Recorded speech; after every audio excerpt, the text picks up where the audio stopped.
Idris from Saudi Arabia was asking about the toothpaste, and he says people say that it nullifies your fasting.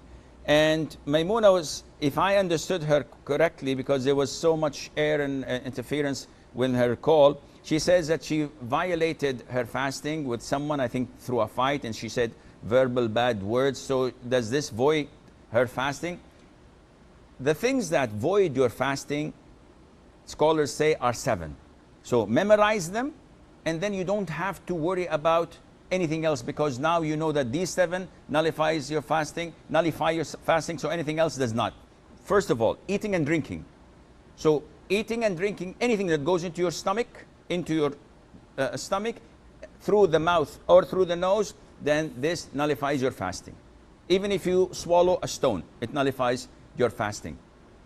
Secondly, whatever takes the role of food and drink, such as the IV, if you have glucose, for example, that you can live for 3-4 days without eating and drinking, just because of this IV is going into your veins. So this nullifies your fasting. And this means that if I take antibiotics, if I take Voltaren shots, if I take insulin, if I take penicillin, anything that does not nourish me, that does not take the role of eating and drinking, this doesn't nullify your fasting. So if someone says, if I have to take vaccines, does it affect my fasting? No, it doesn't. I have to extract a tooth, and the doctor gives me what they call tranquilizers or whatever, or anesthesia. Does it affect my fasting? The answer is no. Thirdly, vomiting intentionally. I ate too much, I have something going on, I don't like it, I put my finger or smell something and I vomit intentionally, this voids my fasting. If I ate too much and I feel disturbed and all of a sudden, without me helping it, I'm throwing up, I'm vomiting, this is unintentional, it doesn't affect your fasting. Fourthly, cupping, and this is an issue of dispute among scholars.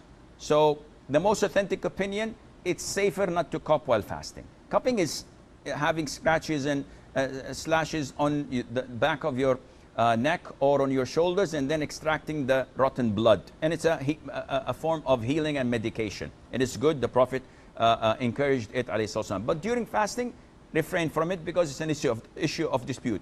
However, taking samples of your blood for the hospital is totally permissible. Bleeding from your gum while the dentist is working, does not affect your fasting. Try not to swallow it.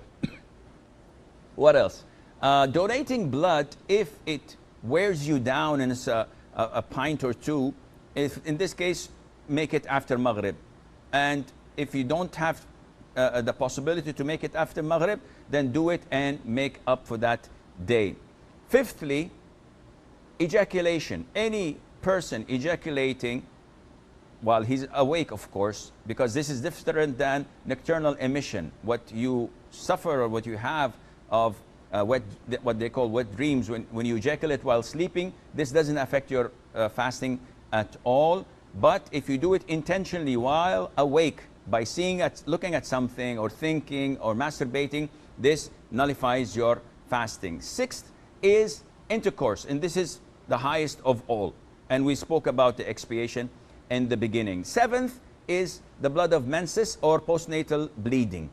These two, if they exist, then the fast is void, even if it's seconds before the adhan of the Maghrib. Now, if you look at toothpaste and look at these 7 categories, you will find that as long as it doesn't go into your throat, you're in the clear.